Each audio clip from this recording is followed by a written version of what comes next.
Let's see here. How do you get out of it once you get in there? There we go.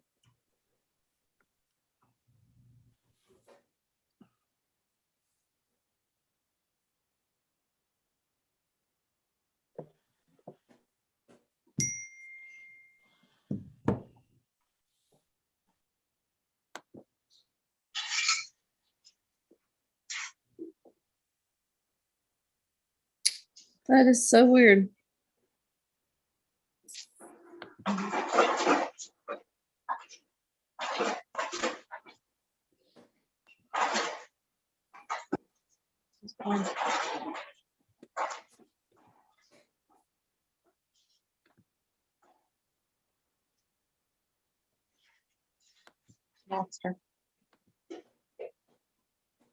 Okay, you're good. Good. All right. Thanks. All right. I hereby open special virtual meeting, the Board of Education, Chickasha Public School District 26I-001. Meeting was properly posted in compliance with the Oklahoma Open Meetings Act 25 OS sections 301 through 314 at 6:04 p.m. Call roll, please. Okay. Allen, Yes. Clift, Yes. Gertis, Yes. McGill, Here. Morris. Here. Present. All Accounted. accounted for. All right. Item 3, Pledge of Allegiance. Ready? Here we go. I pledge allegiance to the flag of the United States of America and to the republic for which it stands, one nation, under God, indivisible, with liberty and justice for all. All right. Nice work there.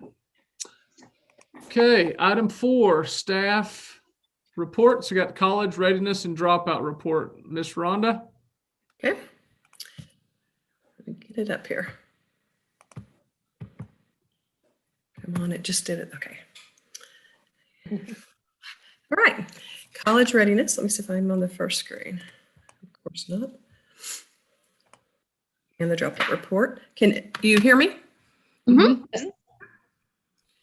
So we're going to start with the ACT composite scores from 2019. The state is in the lighter purple, and we were above that. In 2020, we went up just a little bit. State went up a lot, or at least a point. And then for 2021, it's 19.8, but Pam's making me tell everyone that that's only because it was the ones that chose to take it, like 32 of them. So that's why it's 19.8 and higher. That's have taken it so far in 2021, and that's all students, not just juniors or seniors. We have already taken the pre-ACT with the 10th graders. We have the ACT scheduled for seniors on March 2nd and 4th. And then we have this juniors will take it April 6th, 7th, and 8th. Okay. Rhonda, the 19 and 20 data does include the juniors or everyone at that point, right? Yes. Okay. Yes, it did. Well, yes. So the That was data last year, based so- on graduating class. Right. That's how ACT does their reporting. Exactly. So anything that's done for the juniors is done as a separate state report Okay. that is not included in this data per se. Got it. Right. So for the 20 data, that is the graduating class of Yes. 20. Everything runs a year behind, and it's just the graduating class data. Right. Okay. And, And then and for any individual student, Rick, in that final state report, when they run that will be that student's highest score, not from any certain time frame. It'll just be, if I'm a senior and I've taken it 5 times, when they roll that data and report for that graduating class, they're taking my highest one. What ACT actually does in that final report is called a super score. So they will take, Yep. so if you take it 5 times, then they Yeah. will take your highest score from each Highest section. section from each one, right? yes. Yep. And we're not satisfied there. The composite scores for the individual are higher in some areas, science and reading and math. So we want to be higher than that. And Okay. we have plans to do that. So for college readiness, working with the ICAP, and, Rick is real big on ICAP, and so are we. We went to a Zoom today and just heard about and things that will really help our campus and our students. But individual college visits, on and off campus concurrent courses, campus recruiter visits by all state colleges, starting the ICAP. It's in 6th grade now, and middle school, and 9th and 10th grade for our high school. And then, like I said, the pre-ACT was given to all 10th graders. More ACT prep courses, more AP classes, honors, all that. We want to increase our rigor and help students become better ACT testers and be ready for college. And then on to dropouts. 2018-19, junior high had 3, and then they had 2 in the 1920. We had 14, and we had 13. 1920, we have about 11 already this year. And some reasons we have contributing factors are no show, they didn't report to school, and we didn't receive a records request. They were there one year, and then the next, when we roll up, they did not show. Some of them are getting their GED, too many to Epic Charter School, and many homeschools. We visit with the parents and students when they come in, and we try to talk them into academy, anything to keep them in school. And, sometimes they're just set on that, whatever their students don't want to come to school anymore, they want to start a job. So, Hey, Rhonda, let me interrupt you here real fast. excuse me? Let me interrupt you real fast and Okay. explain something on homeschool. So while homeschool is something that the State Department of Education recognizes, in fact, we have homeschool consortiums that the State Department of Education actually accredits. However, this report is a federal report. It's not a state report. And the federal government does not recognize homeschool as a legitimate reason for not being enrolled in public education.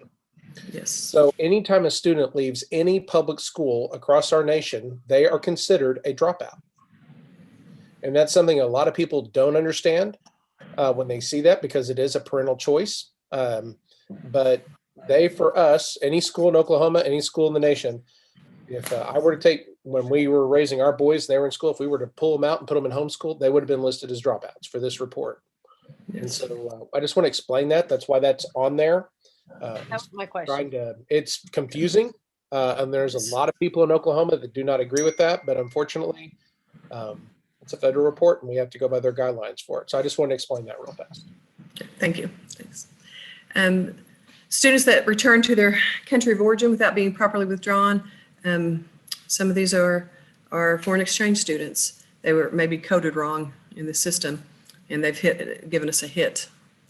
But some of them are other countries that they return to, and we don't hear from them. Not returning from suspension, that's usually long-term suspension, usually something like drugs. And, sometimes they're some of our, what we call couch surfers that we have trouble finding. They're not at home, there's not a working number, they're not living where they're supposed to be, no one's heard from them. Mobility rates, drop in and out enrollments, students entering the workforce for family reasons, and then, like I said, the parents that come in, their legal age to drop out is 16 with the parent consent. Okay, So it used to be that there also had to be the school had to agree to that dropout. Is that still the case? No, the parent can sign them out. No, it's no longer the case, Robin. Right, they can A sign kid, them out. as long as they have their parental consent at age 16, can drop out of Yes. school. And it does not matter if we agree with it or not. That's What's right. scarier is at age 17, a student can drop out of school without parental consent. Yes. And those are two things that I have very big problems with. I think 16 is far too young for any kid to be able to drop out of school for whatever reason it might be. I'm Right. definitely bothered by the 17-year-old piece. And that's why a lot of law enforcement district attorneys are really backing off on truancy for 17-year-olds, because they can drop out and the parent has no say. And Yeah, is that- state law here. We need to talk to our legislators about that one. That needs to change. I have Yes. been talking to legislators for years. We had some support that would help. It would be fantastic. Yes. Okay. And to drop in and drop out, just real fast explain that. We have students, unfortunately, that have a probation officer or a judge will require them to enroll in school to be legally enrolled. And so they will do that. They'll stick around for a day or two and then they disappear because they've met the obligation of the court. And then they're in our cohort groups and they've done what the judge said. But apparently, I guess, I don't know, they didn't get the message that they were supposed to stay in school. Right. They just heard enroll. Well, There frustrating. are, yes, it is. And we try to get to know their officers and, you know, we talk to them when they're not attending regularly or their grades are bad and or if they get into trouble. So, and it works as long as they're under their jurisdiction. So we think dropouts, one is too many. And so we're doing this a lot. Student relationships with faculty and staff, how important that is. And really with everyone that's at our school, it could be anyone. Identifying at-risk students earlier, continuing to build Chickasha Quality Academy. They've already graduated 11 students this year. Oh, wow. Okay. And they have, how many, is it 21 they have in there right now? 25? They've had quite a bit in since we come back from. We're working on doubling our enrollment up to Yes. 30 right now. And we've expanded our enrollment opportunities all the way down from 9th grade to 12th grade. Our Yes. goal is for next year to get that up to 45. My eventual Yes. goal down the road is to get us up to 75 to 80 slots, which would have us a teaching force over there of about 4 teachers working with Liz and really just trying to meet the needs. Our graduation rates have got to improve. They do. We need to be working with kids well before they're a senior on catching them and helping them be successful in high school. So I really want us to turn our attention to that 9th and 10th grade year, but we're still going to Yes. support our juniors and seniors, of course. But yeah, we're very excited about the work we're doing with the Quality Academy. A lot of 9th graders have been in trouble for grades and, you know, they're the ones that are at risk. Be able to have them go over for a little bit and come back will be really great. And then student involvement, extracurricular activities, we want to encourage that more. You know, we have a great athletic program, but more than just athletics. We do have clubs, but we need more that's going to interest them. Right now we have a gaming club that they really like. So the more we can get them involved, the better. And then of course our graduation coaches and Milton Owens has been great. So How is that going with the graduation coaches? he's working, you know, as you know, double duty. So he works with kids one-on-one, and then he works with our teachers as well. So he's done a pretty good job. Pam has been spearheading that work with our graduation coaches this year. We have a graduation coach at the middle school, Lincoln, and then at the high school. And she can probably talk much better about it than I could. But to me, I've been very impressed with all of them. Milton, knowing that we added one specifically at the high school, I think has been fantastic. And so, I don't know. I'll let Pam take it from there, but I think it's been very positive for us. We check in every Wednesday at 11:30. We have a standing meeting every Wednesday at 11:30 to check in. They update the group on the students that they're working with, what strategies they're using, how they're making connections with our virtual students and our in-person students.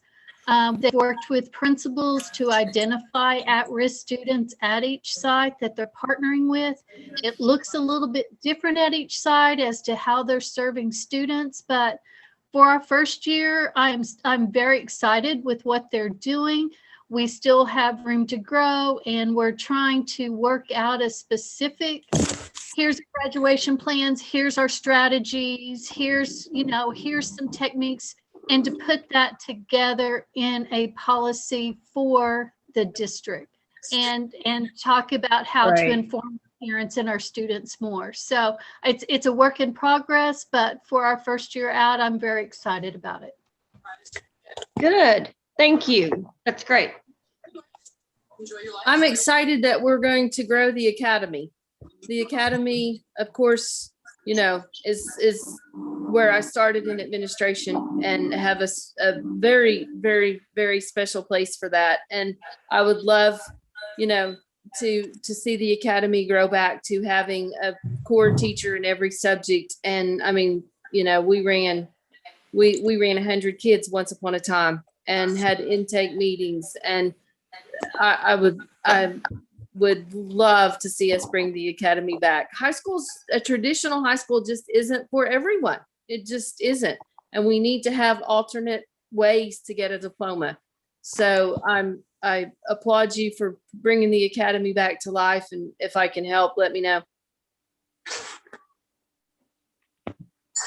Some of the takeaways I'd like for everyone to just highlight off of that report that Rhonda just gave us is that while we also want to grow our academy, we also want to work on our rigor and our AP courses and our honor courses and solidify what's going on both ends of that spectrum. Real important that we work across the board, meeting every kid's needs. And so, Rick, that's what I was going to ask. Where does like the tech school fall into that? So tech school falls in actually all across the spectrum, from their academies that they offer, which are for your AP honor style students, to your kids that are over there learning, getting certifications for different trade programs. Yeah, I was wondering about the trades. Yep. So we've been actually working with Dr. Lutz and her team. There are 7 different programs, maybe 8, offered at the Canadian Valley campus, including one academy, the pre-engineering. But we're also talking about ways that we can work by using our ICAP inventories of identifying students that could possibly look at going to the El Reno campus, could look at going to the Jim Cowan campus in Yukon. I love the Chickasha campus. Please don't get me wrong. That's our first and priority. But we want to make sure that as we look at everything, our kids have every opportunity available to them to go and experience and go for those programs and those things that they want to do. But one of the things I want to make sure we don't do is we don't get hung up on just trying to meet one end of the spectrum of needs of students. We need to grow everything. And so I really want us to make sure that we hit those kids that need to go to an academy, those kids that need to go to Canadian Valley, those kids that need AP courses, those kids that need concurrent. We're about ready to start meetings with OSU OKC to see if we can bring concurrent courses onto our campus for our kids to take. And so we're not having to go somewhere else. And we're just exploring every option that we can to truly grow the programs. And then we want to support that with not only just our athletic program, but our extracurricular activities. So we're contemplating, what if we developed a position, it'd be a 1 hour a day position or whatever, of an activities director that truly focuses on growing student government, student leadership, and then other types of programs that we can bring kids into. For example, esports gaming would be one of them. So we're really trying to explore the options. High school needs to be vibrant. It needs to be a place that kids are excited about. I heard one of my colleagues once describe high school as it should be the place that excites kids like going to Disney World. And I just want kids to be excited and to be vibrant about the engagement that they're going to have when they step on our campus. So we have a lot of work to do, but it's fun.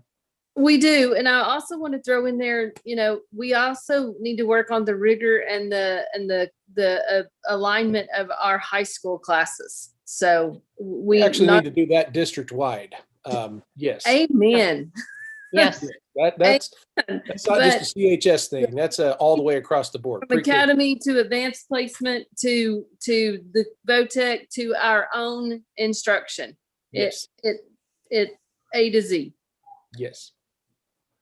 This has just not been the year to tackle that part yet, but it's coming. It is on the radar and it's getting very close. I'm very impatiently waiting. I know you are. I am so ready for COVID and for weather and very honest about it. Pass me by. I'm just ready to hear the word curriculum up here. I'm with you. I'm with you. So I think that's it, sir. We good? All right. Item 5, Mr. Robinson. Good evening, everyone. How are you, sir? Doing well. I'm excited to be here because it means I have a bond item. And So congratulations on your results. I know there was a lot of hard work and time and effort. So it was a great outcome, and I'm happy for everybody.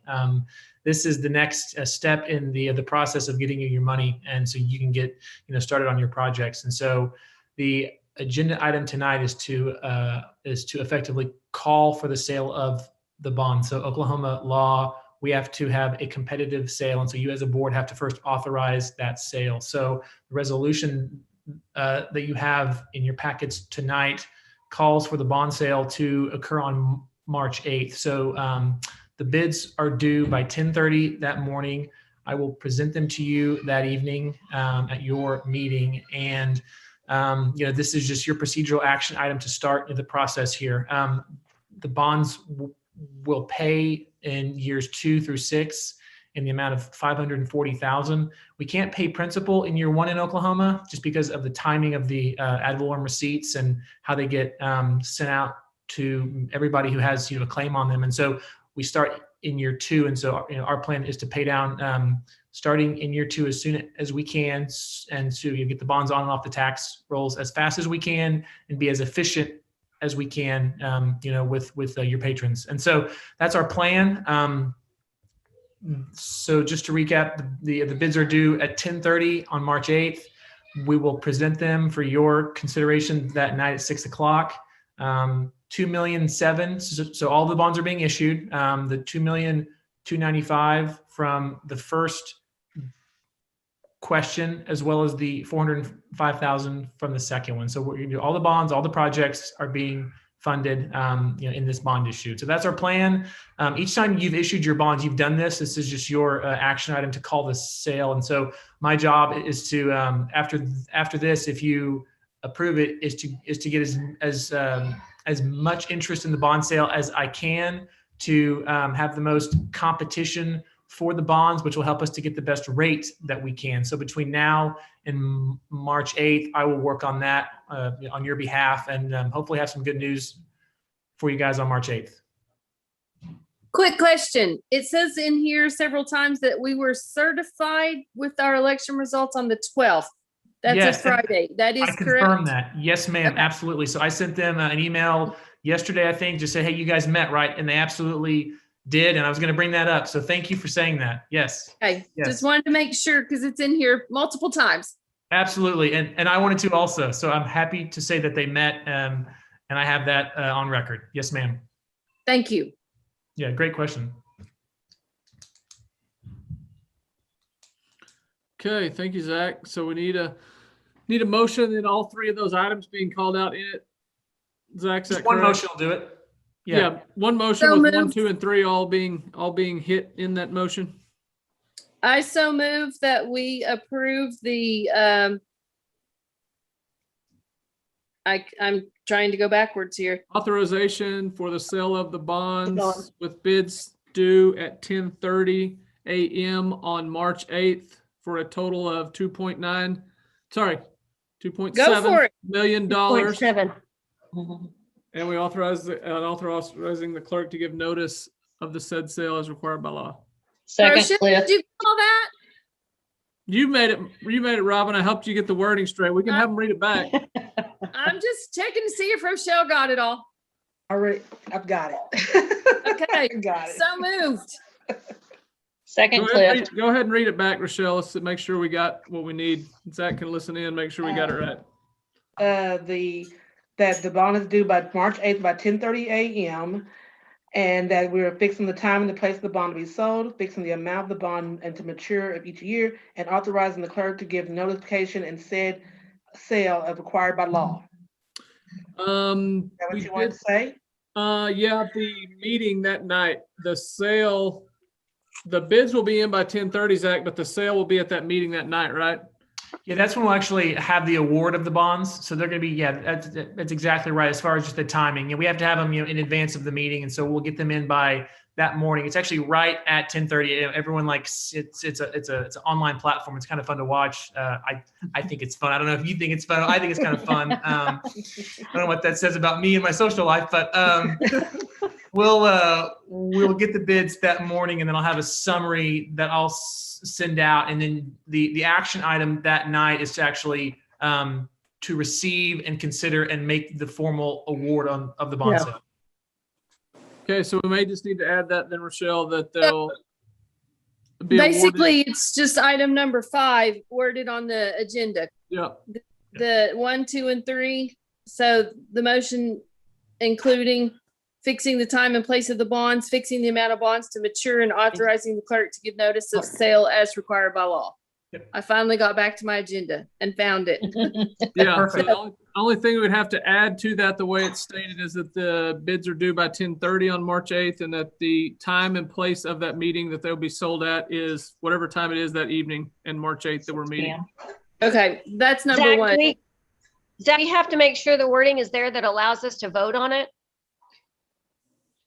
I've seen This it done talks about multiple ways. I've seen it done This is- multiple ways. I think what you're doing is just actually in the motion, you are having the details as shown in the resolution in the motion, and I think that's really good. That's just additional support for what you're doing. I think school boards handle it a few ways. I think this way that the motion is including the time and the place. I think that you could specify it, or you could say as listed in the resolution, because we didn't change anything, in what you got in your packets. Right. Either one is good, I think. Right, Okay. just, this says discuss. So if it says that we didn't vote that night, if I understood you correctly, do we No, need to add that verbiage? It's and Zach act. McGill, maybe that, Voting is an that's act. your- It says discuss, consider, and act or disapprove. So approving is an action. It's fine. okay. Yep, I just yeah, don't want to exactly. do all this and then we can't move forward. Yep. I have a question on the time and date part, the number 1. Would you like me to, do y'all want me to put it as listed in the resolution on there? Do you want me to put the actual date? You can put as listed in the resolution. It's fine with me. Okay. Robin, it's your motion. That I would put it just like it is on the agenda. Okay. I understand. Yeah, we didn't change anything in the resolution in this action or in our discussion. So if it was just said as listed, it would be 10:30 and then 6 o'clock on the 8th of March. So I Okay. think it's good to go. Okay. Yep. I think we had a second. Cliff, is that correct? Cliff, Okay. Okay. Alan, yes. Cliff, Yes. Gertis, Yes. McGill, Yes. Morris. Yes. All right. You all- Zach, we appreciate you stopping over and all your hard work. Thank you. Thank you. Yeah. Now you get the good hard work. Here's the exciting part. I'll see you guys soon. All right. All right, guys, thanks a lot. See ya. Thank you. Bye. All right. Item 6 has been pulled. So I just want to let everyone know that I am pulling item number 6 from tonight's agenda. We will resubmit it for the March 8th board meeting. But for tonight, I am pulling it. Okay. Item 7, discussion and vote to approve or not approve Chickasha Public School Clay Target Shotgun Team. Rick, you want to start? I got Jerry, Don, and Mark listed there too. I didn't. So this is a proposal that has been submitted to us by our SRO, Mark Ingram. And he met with the district admin team and has taken us through some of the ins and outs about this. You saw it on the item of consideration. And so I'm really going to let Mark speak to it. I will butcher it up. I'm just going to own that right now. So I'm going to let him speak to it. And then whatever questions or anything that the board might have for him, we're just going to kind of go through that discussion here. I think this is something that we definitely can explore. So what I would recommend tonight to the board before I turn over to Mark is we're seeking for basically approval for us to set up exploring, putting this together, this program. But for him to be able to get training on how to do this, run the team and all that, it does need board approval. And then we'll put things together on regulations from the city, liability, location for this to happen, all those pieces together. And then once all that's together, we will come back to you again later this year for final approval on everything. But this is really just to get us going, more of an exploratory type thing. There are districts around us that are doing this and with quite success, Verdon being one of them. And so I think this has a lot of positive potential for a great segment of our student population here. And I think it's something that our community could really rally behind for some of our kiddos. But I'm going to let Mark talk about it. He's very passionate. He loves it. I think it's a great idea. And so I'm going to give it over to him for a few minutes.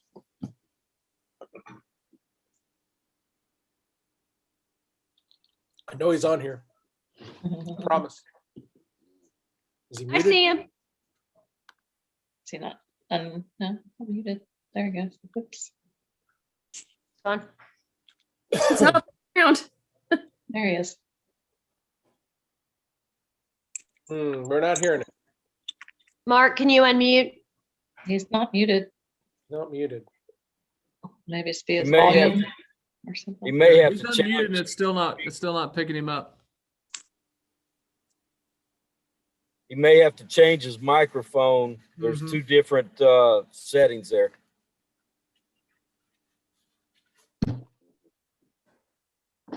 Okay, but I what? can help with any questions you guys have. Just sitting here by the fire. Me too. Me too, Nice. JD. I like Lori's. So we fire. could stick that when the federal grant, would y'all wait to actually apply for that and until after you bring us back the package and we approve the program, or would that be something that's done during the exploratory phase? We would actually, everything would depend on the timelines of the grant. The one that I'm the most interested in is the Oklahoma Wildlife Grant Mhm. that's out there. As an admin team, we had a bunch of questions for them, like weapons storage, the shotguns. Do students bring them back and forth? Well, no, we don't really want that happening. So where will they be stored at? Where will this happen at? Just equipment, liability, all those type things. City, just what are the city ordinances that would be impacting of this? There's just some homework to be done, but we want always trying to work out of transparency, always trying to be forthright. We want you to know something that's in the planning stages. We have to get approval so he can get the training. That is required. You can't just sign up for the training and go. You have to have board approval. You have to have student interest, just students saying, yeah, I'd be interested in, if this came to my campus. So we didn't want to surprise anyone. We just wanted to get it out there and have it discussed. Hopefully Mark can get that microphone piece fixed, because I'm telling you, he is very passionate about this. And another thing, Rick, is this would be separate from the FFA program. You can shoot clay targets in FFA, but this would be through our SRO. This would be through the Oklahoma Department of Wildlife and their grant, and the shooting would be in late spring. So we're talking about next year, after winter sports, after archery is over. So it's April, May shootings, I believe, and maybe even into June. I think Oklahoma agency Wildlife again? Department is how we got the grant that Courtney applied for like was it not middle school, like 5th and 6th grade, starting up with some archery and stuff. So, yeah. So you need a someone had motion a question to, I missed. I have a question. It says in here that right now we're looking at approximately $875 per shooter per shoot. So my question is, we're thinking that this will be possibly self-sustaining. When you do your prep work and you're working on this, I would like for you to bring back a plan of what's going to happen if it's not. So $875 per shooter per shoot is going to be an expense. And I think from what I understand, we're struggling paying for what we've got. So along with when you bring this back to us, I would really like more than we think it's going to be self-sustaining on what's going to happen if we get the grant, but how are we going to keep up with the $875 per shooter per shoot?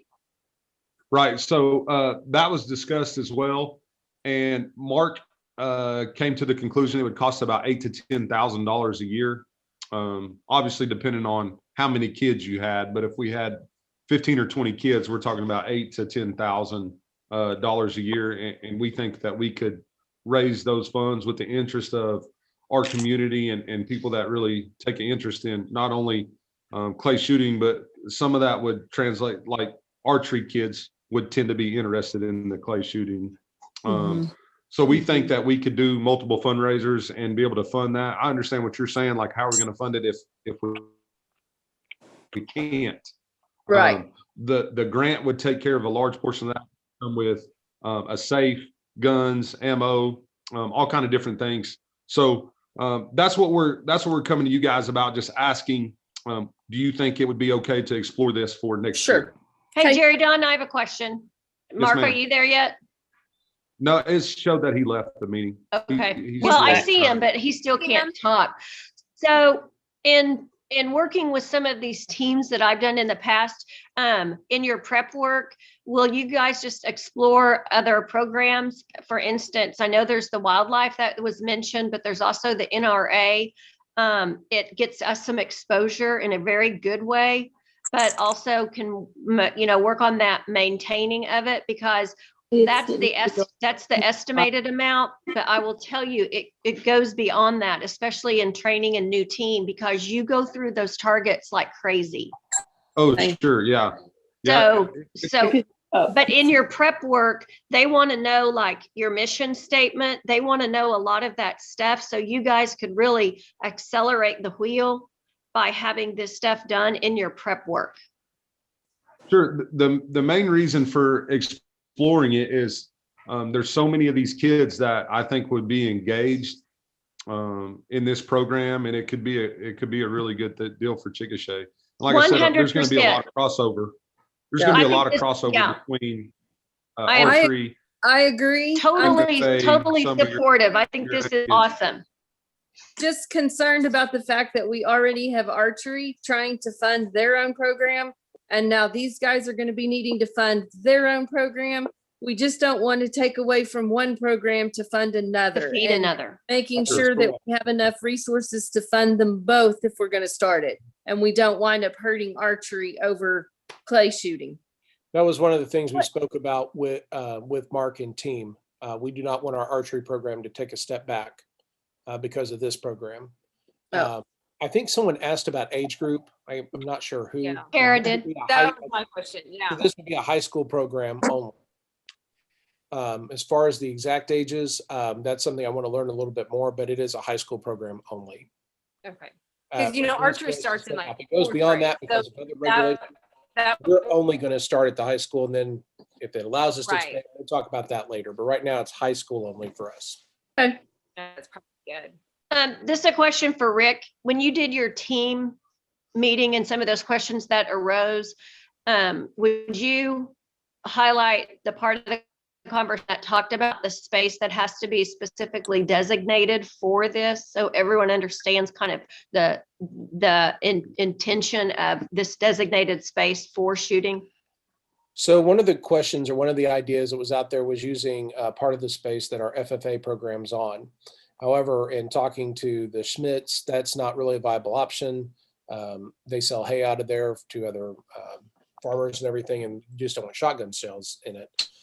So we're looking to try to find a viable space, talking to some landowners around here. But our first step in that is going to be finding out from the city of Chickasha, what are their ordinances, what are their requirements for a program like this anywhere within the city limits. And then if we find something that's outside the city limits, but it's more of a county thing, then guess what? We'll be talking to the county. Can you hear me? I just heard Mark a second. There he is. I think I fixed it. There we go. So our plan is we're going to be doing our due diligence of finding out what are the ordinances, what are the things that we have to meet. But that's where that conversation went. Rick, I did get a hold of the long range rifle course that's down just outside of town, and they are willing to let us use their area.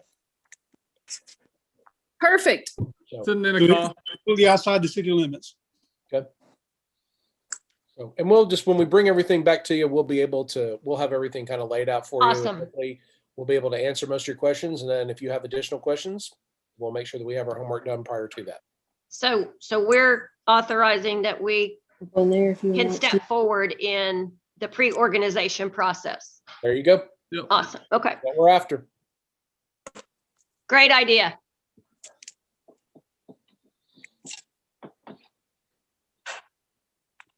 Any other questions? Okay.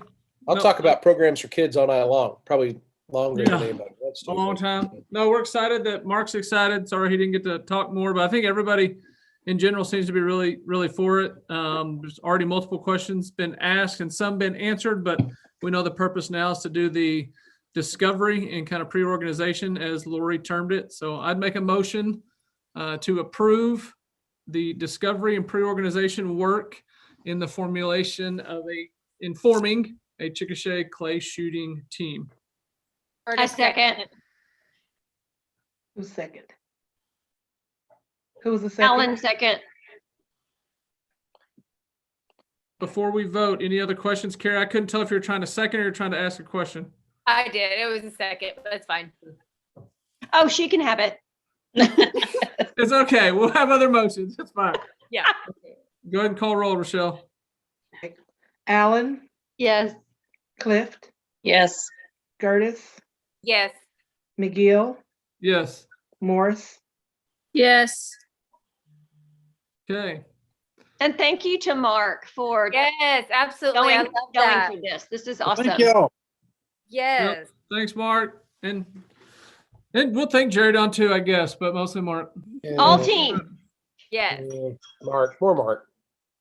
All right. Item 8, discussion and vote to approve or not approve policy DI revision. I'm going to pitch this one to Jennifer, and then we'll go from there.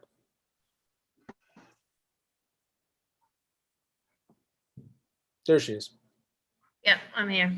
So when we updated our policy, it really only updated on the support side and didn't include the administrative vacation piece of that. So on this leave policy, we added the administration vacation leave, and it's the certified administrators that are the 260-day administrators. It's not site administrators.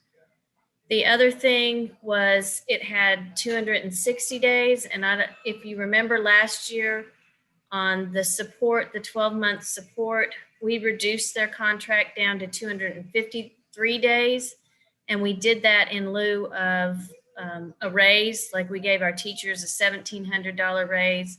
For our support, we reduced the number of days of their contract. We did give them part of a raise, but it wasn't as significant.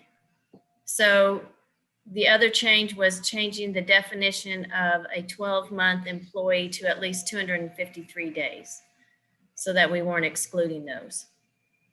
So it's a change. So before it stated 260 and now it states 253 plus or Yes, minimum or something. It says at least 253 days. Yeah, looking at it. Okay.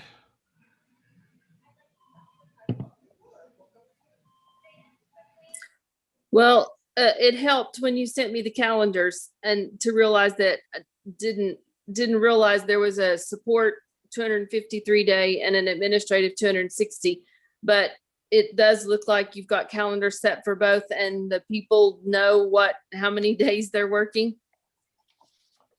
Yes, we've had the calendars the last couple of years and it's helped tremendously. So I'm going to assume 7 days that the central office administrators work, that the support staff does not. That's correct. Okay.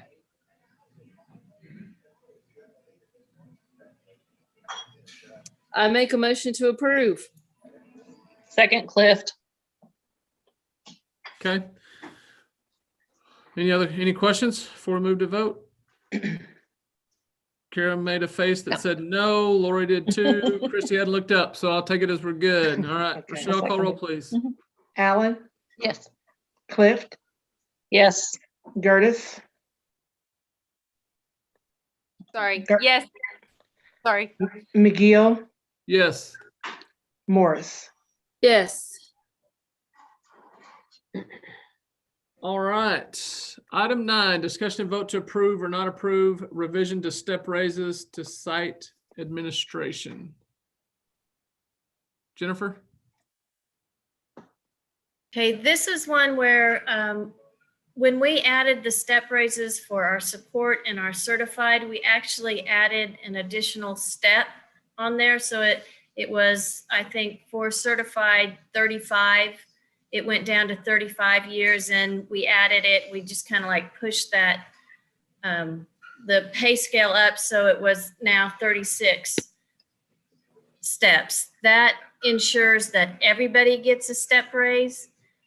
We didn't do that for the site administrators. So that left out one of our personnel who was at the very end, didn't receive a step raise for this year. So we're trying to correct that so that everyone receives the step raise. And to be consistent with what we did with support and certified also. Okay. Is there a reason we just don't have it built out to 40 years for both, just to cover all the Yeah. bases, not have to force updates ad All hoc the time. different years? Well, I mean, the reason why we do usually add it, but you can, there are times when at that high end, you don't give a raise.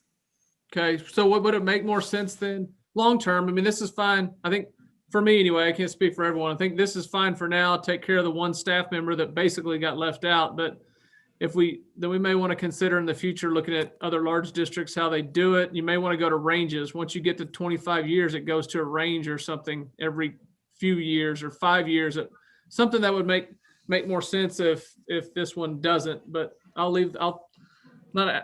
it's kind of a future thing. So you guys kind of look at that as the head admin team. Maybe you and Rick look into that and see what some other large districts do, and we can change in the future if something else makes more sense. I'm fine with this individual. I can speak to my previous district. We had these built out in years, and it's simply because we had administrators went out to 40 years per se. And that's something we can do. There's a lot of districts, they just do it as it comes up. And then there are other districts that have a very hard set, you hit, 25 step raises is all we do. And once that's done, that's it. That's where you're at. That's the max. It's when we did negotiations, both of our negotiating teams from Case and CUDA specifically asked about adding a steps to ensure that everyone got the step raise. And we felt that I don't know what the previous practice has been. We felt that with the way this year has been, just COVID and everything else, it was very important to do this step raise for everybody. They've done more than earning it. And so when this was discovered, we just felt like we had to do something to correct this for this staff member. And so that's what we're doing tonight. It's not administrators straight across the board. They all got them except for this one because of this one technicality. So, and just for the record, I said it in December and I'll say it again. Our step raises were meant for every district employee but one, and that's me. So I want us to take care of our staff, and I think it's very important that we do that. And I know that you guys all agree with that. I do, but I also agree with Zach. I think we need to think about where we're going to go in the future, and are we going to continue to add step raises every single year? I think that needs to be a discussion before we get to negotiations again. You can do that. Okay. And maybe we do add them every year. I just think it's a discussion we need to have to be prepared for that. Absolutely. Sure. Okay, entertain a motion for this. I move. Clift. Okay. A second. Alan, Okay. We're ready. All right. Any other questions? nope, Okay, go ahead, Rochelle. Allen, yes, Clift, Yes. Gertis, Yes. McGill, Yes. Morris. Yes. All right. Item 10, consent agenda. So we'll move on these all as under one motion, unless any board member would like to pull one out for a separate vote for any individual item or items. Rick, before we move into that, or before we move into questions, any changes to what we've got here? We are pulling from the consent agenda the two change orders. So 10C. 10C. Okay. Got that, Rochelle? Yes, I do. Thank you. Anything else, Rick? Is that it? That's pretty much it. We do want to make note that in our gifts, the donations, we just want to express our thanks and gratitude to the very generous donations from John Holt and from Kyle Crawford, from them and their companies that they've done for the district. Very generous people, and we just appreciate them. Awesome. I have a question. Yes. Looking for it on the screen. There you are. Here I am. And if this, I'm not sure, Jennifer, this may be a thing for you. And my assemble just completely went away. So all I have up is Zoom. So in this agenda item, we're talking about the gifts. Are we also talking about the new purpose of account? Yes, it's on. Okay. 10F is the purpose of account. Okay, and that just disappeared. So my notes were in there. I'm just trying to ask on those generous donations, of which we are so very thankful. That is amazing. But I noticed that the only signature we have on there is yours, Jennifer, and we don't really have any procedural system set up for what indicates either the technology for Grand and high school and or the needs for the family under the individual and respective donations. Could I ask for some type of criteria, protocol, information, some system form to be put together before any disbursement so we can be able to be good stewards of that money and report exactly where it's going, so we don't just have in essence this this slush fund of emergencies can be different. So I would like to know exactly what is the criteria that we're going to dispense that on, if we could have some kind of form brought forward. Well, I think that form is the purpose of account, but the problem with this is the purpose of account is blank. There is no list of fundraisers. There's no list of expenses. There's just a name, exterior donation of $7,500, an account number, and it's signed by Jennifer. Correct. So I don't have any purpose to go with. Yeah, the purpose of account is that we don't really have say over the day to day, but our purpose of account is blank. So I'm going to ask that you withdraw that until you bring it back with some information on it, because I don't really feel comfortable approving a blank purpose of account. Maybe that's where I was getting at. I need some more information, but I'm so thankful. So I don't ever want that to be confused. Right. I think we just need some more definitive information on the purpose of this account. And I'm assuming the other two donations went to their, I see Dareth is on here. Grand Avenue's donations went to your Grand Avenue fund and into a purpose of account you already have set. No, that just went into the general fund.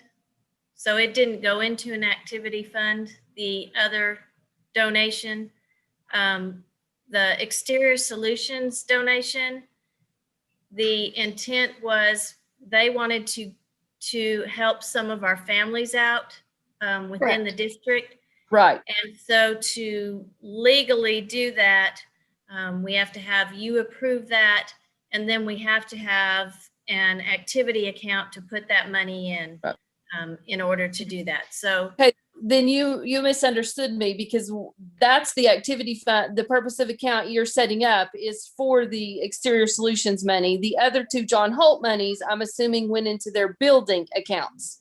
No, well, it went into general fund for their building for technology. Yes. So they have those monies locked in those schools, and those schools get to decide, because the money was donated to them, how those monies are spent. No, it was pretty much designated for technology. So it will be spent on technology for their buildings. For example, it is restricted funds for that purpose. Okay, and did I miss that? Is that in here? Yeah, it's on the public gift policy. It's stated over there next to the John Holt Chevrolet Grandin High School Technology is the purpose. I see the Grandin High School Technology. Mm-hmm. Okay. Robin, what for feedback for Jennifer, are you wanting more of the purpose of account has a purpose, an account number, account name, it's got the revenue that started it. If there's no fundraisers planned for that, because they're not trying to grow it, there's nothing to list. So would you list the types of expenses you expect? There are no known expenses yet. So are we going to spend that money? Because if we are, they have to list on the purpose of account how they're going to spend it. It's blank. Right. So are we just going to put it in there and keep it? Because that's there's nothing on the purposive account. We can't make any more money and we can't spend any money. There's Right, no so usage listed. It's gonna be, so you'd list donations to families. It's gonna, or you'd relist the purpose. That's all you know at this time, right? You don't know. But I think what they're kind of asking is, what are the criteria? I mean, are you just going to hand it to any family, but are we going to have like foster kids or families that are homeless? Or we getting? I think that's more Or what they're getting emergency at. crisis that Or came the up. crisis. I mean, Kind of Fire. dicey when it's like, well, they got this money, but they did. I mean, I think that's maybe You what can take the it off concern and is. I'll add more to it so it's has more detail. I'll just Okay. add more detail to All it. right, thank Well, you. Thank you. We already have Title I funds and there's pretty tight regulations on what those funds are to be spent on. I can just see that, I mean, $7,500 with no regulations, the first person that comes along and can't pay their rent. That's an emergency. Are you going to pay their rent for them? And then when Right. it's gone, and it was a first come, first served basis. So we need to tell everybody that they need to get their request in within the next 2 days. I mean, it's just not very transparent if we don't have any way to say this is what we're doing with these funds. Yeah, I think we need some criteria, some more definition of what the money would be used for. That's not a problem. We can get that for you. Okay. And again, great donations. I think this is just an internal process because we've been really faced with something like this before. Yeah, I want to thank John Holt and Crawford Security Absolutely. Solutions. That's Thank you awesome. very much. Yeah. Very nice. Okay, so we're pulling 10F. Okay, any other questions on the consent agenda? I got mine earlier. I just want to ask a question about, it looks like we've paid, I think, a lot of money to the cafeteria food service company. And I know that with the kind of year we've had and as much distance learning, and we've had to do a lot of backpack food. How are we doing in that area?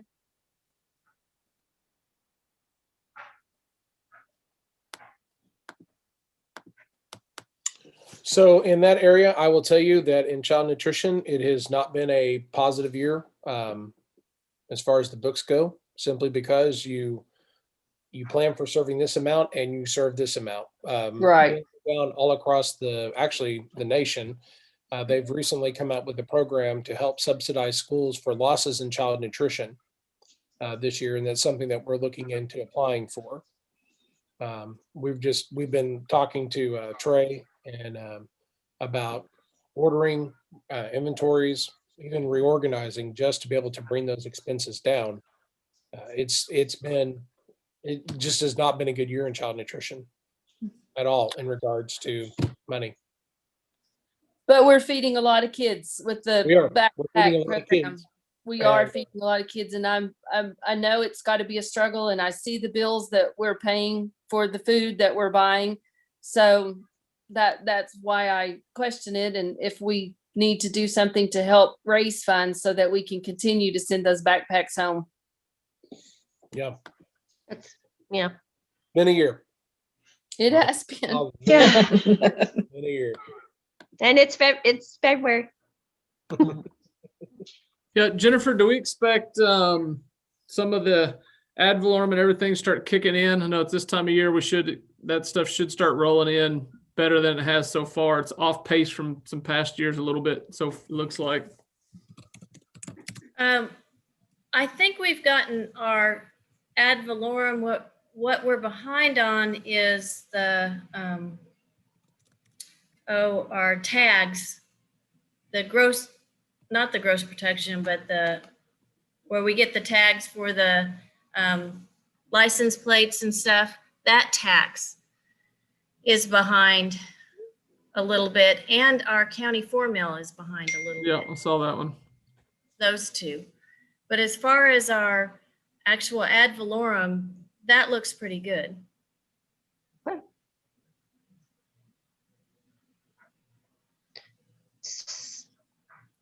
Gross production was down a little bit this month from what it was last time, but it's still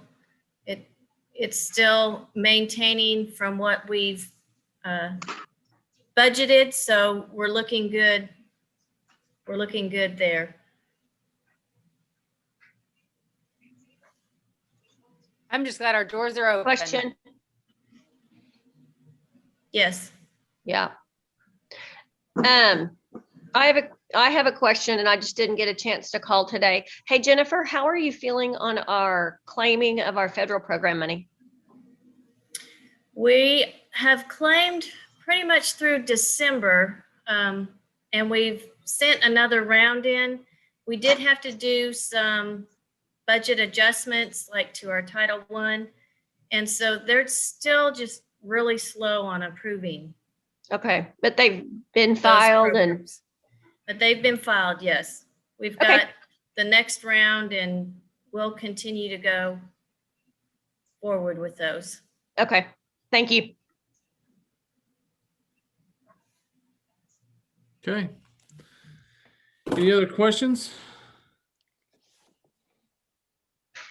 I move we approve the consent docket with the 2 removals of 10F and what was the other one? NC. C. Okay. Second. Who was the second? Alan. Alan.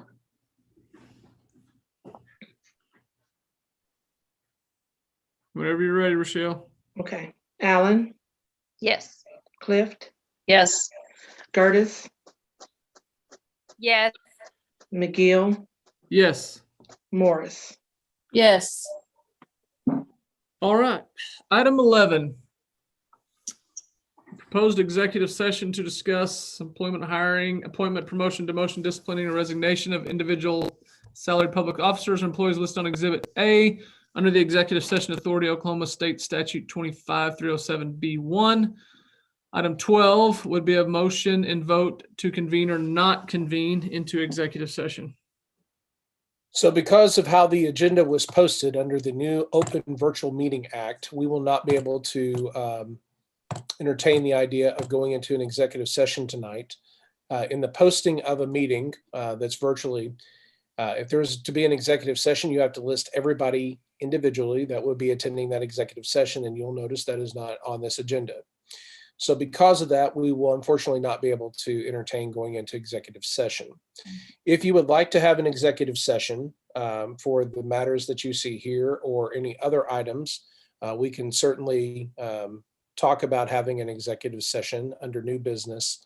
Oh, actually, there is no new business since this is a special board meeting. We could talk about having an executive session and scheduling a meeting at that time, if you would like to do that. But we cannot do one tonight, and for that, we apologize. I'm fine as an agenda or item A as is with no executive session needed on my part. So I'm okay with it. I do have one question. There's on here, there's the same person listed twice for 2 different positions, and they both have a hire of 1-4 and it says end and then 1-5. Does that mean they were that for one day and then we hired them for something else? Is that, I just need a clarification as to what that means. Yeah, let me look how that was written. I'm trying to.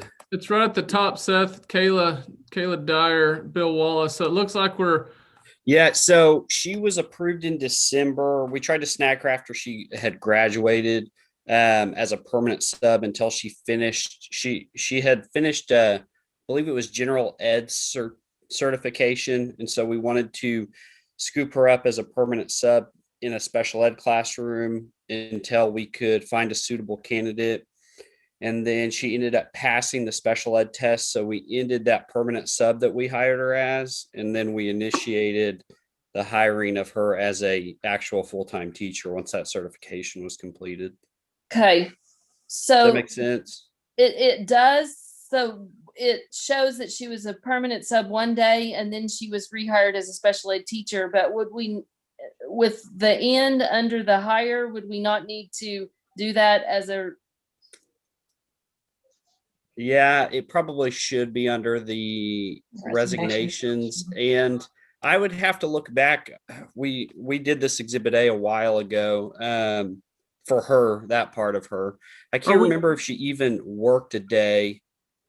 She did, Seth. She worked about a week before Christmas break. She started 1 week before Christmas break as a substitute and got her test results, like you said, over Christmas break, passing her special ed test, and we knew she had taken it. And so, like Seth said, we snagged her up because we are in need of spec ed teachers. Awesome. And so, well, we definitely so want to hire her. really a change of, we didn't ask her to quit one position and start one position. We just did a change order to change her position. Yeah, I don't think you would have her resign and then rehire. I think you do a change order in her employment status from one position to the other. So that one goes under certified transfer, reassignment, workday adjustment. That's what I would think it would do. I would not have her go through a resignation and then a Well, but that's for our other positions. They've got her up there because everybody that's a first year, we do them under certified temporary hire. So we probably just need to hire her as the spec ed and leave it at that. We could easily do that. We could just amend that part. Did we actually formally hire her in January's meeting as the permanent sub? I took it that way when I read it, that we were hiring her for something that we hadn't already approved, because we have people start often before the board meetings happens, right? And then we hire them at the next one. So did we actually hire her in January? I think she may have been a December or January. I'm trying to pull up my previous exhibit A's. I can look at the minutes for January. They're right here. Hold on, let me check. Well, the agenda A might not be attached to that though. Yeah, it was. Oh no. I think it was December.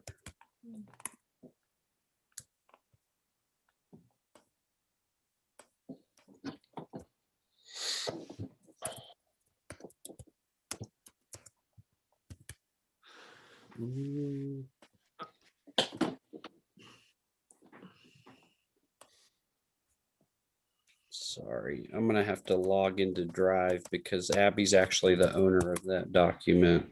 I'm fine if we hire her too as a spec ed here. Just remove that. We'll scratch that other line, and if there's anything formal that we need to do at the next meeting, Jennifer and Rick and Seth, Clear it up. And yeah, throw that on the next agenda. That'd be good. Because if she was working before Christmas, unless we hired her already for the December work, there's no December work on here.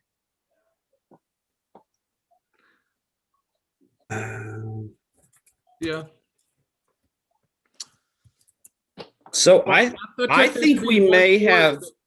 Go ahead. I'll have to look back in my notes. I think we may have hired her as a regular sub, and then she came across at the January board meeting as a permanent sub, but only worked one day before that certification happened. Because I'm having, we approved her in January. Okay, so we want to stick with how it is for the 1 day permanent sub and then special ed teacher, and move her down to, we'll approve her as a reassignment. I'm comfortable with whatever you all want to do. If you want to,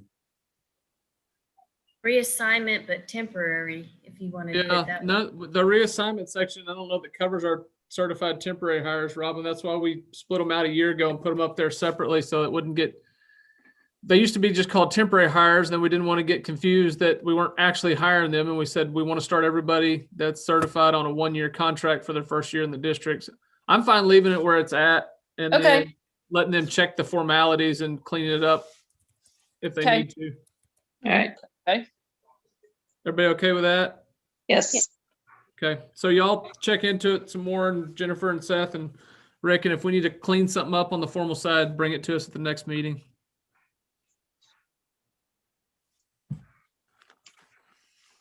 Any other questions? Nope. Ladies, all right. I'm gonna entertain a motion in a second. Someone want to make a motion? I'll make a motion not to convene into executive session. even though Rick said we couldn't. I'll go ahead and make that motion. Anybody I'll want to second. Clift. Cliff second. Call roll on that, Rochelle. Okay, Allen, Yes. Clift, Yes. Gertis, Yes. McGill, Yes. Morris. Yes. All right. Item 13 is not needed. No action there. Item 14, motion and vote to approve or not approve the hiring of individuals listed on Exhibit A. So move, Clift. Second, Allen. Okay, Allen, Yes. Clift, Yes. Gertis, Yes. McGill, Yes. Morris. Yes. All right. Item 15, motion and vote to approve or not approve transfers, reassignments, workday adjustments for any individual listed on Exhibit A. So move, Clift. Approve. Who's the second? Second. Gertis or Allen, they both rang in. Pick one, Gertis. Rochelle, and roll with it. Okay. Allen, Yes. Clift, Yes. Gertis, Yes. McGill, Yes. Morris. Yes. All right. Item 16, motion and vote to approve or not approve resignations of individuals listed on Exhibit A. Carrie, you want to make a motion? We'll give that. Sure. Yes. I make a motion. Let's approve it. Got you on there. There you go. I second it. Morse. Okay. That's awesome. Allen, Yes. Clift, Yes. Gertis, Yes. McGill, Yes. Morris. Yes. All right. Item 17 is for retirements. None were listed on Exhibit A, so no action to take there. Brings us to item 18, superintendent's report. Rick, tell us some good news, and then you can tell us all the other exciting things. The first big piece of good news is the bond issue passed last week. Amen. That's true. I'd like to thank everyone that voted, came out and vote. It doesn't matter to me how you voted. I'm just very grateful that you came out and you voted. Yep. You expressed I care how your you- opinion and sentiments for our community. And even by voting either way, you're supporting our district and kids because you came out and expressed your opinion. And I just really appreciate it. This is a great place to be. And once again, we just proved how great and special Chickasha is just to everyone. So thank you for your support. This past Monday, staff members from all across our district attended the Awareness to Action Summit on creating trauma-informed schools. It was put on by the Oklahoma State Department of Education. It was a full-day virtual event, and this was the fourth year for the summit. Had great information, opportunities, breakout sessions, journal sessions on how to work with our students dealing with trauma, especially regarding just them being at home from the pandemic and all those other things. It was a valuable day. It was a great day. And kudos to Lori. She even went for the day. And the feathers went and I missed it. I apologize, but it was a really good day and it's just an awesome event. I want to give a big shout out to all of our staff members, our students, our parents for all their hard work, especially over the past 2 weeks. It has been a crazy, crazy weather February. That's the only way I know to do it. I'm very proud of us developing or moving to synchronous remote learning in this district.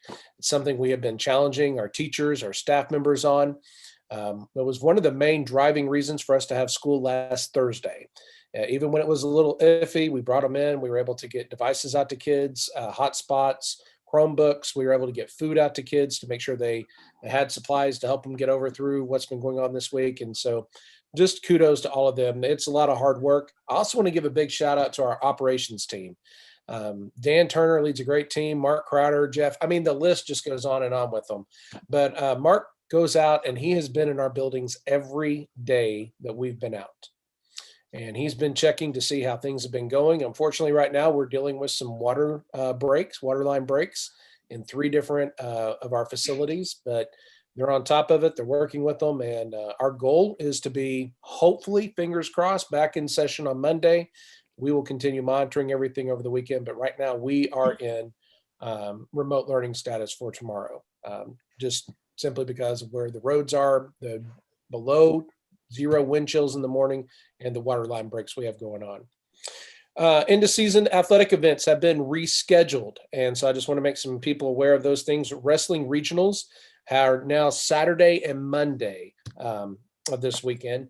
District basketball tournament has been moved to February 22nd and 23rd, which is Monday and Tuesday of next week. The Dave Tapp Invitational Powerlifting Meet will be Monday, the 22nd, Tuesday, the 23rd at the Activity Center. Fingers crossed that we get all that cleaned up and the water's back on and so forth and so on.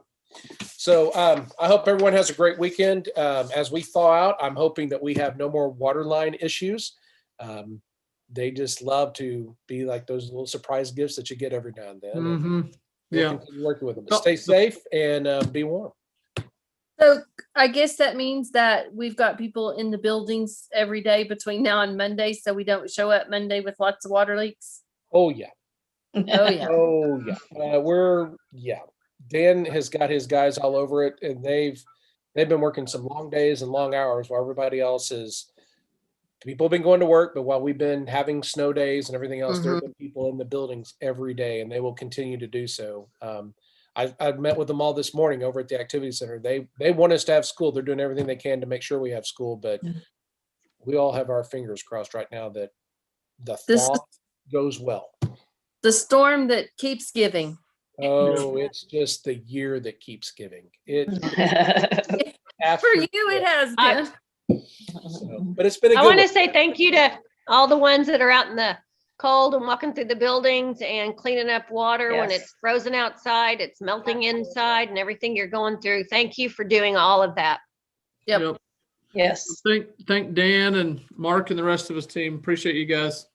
Yep. Great. Hey, if you guys get a chance, tell your firemen we appreciate them.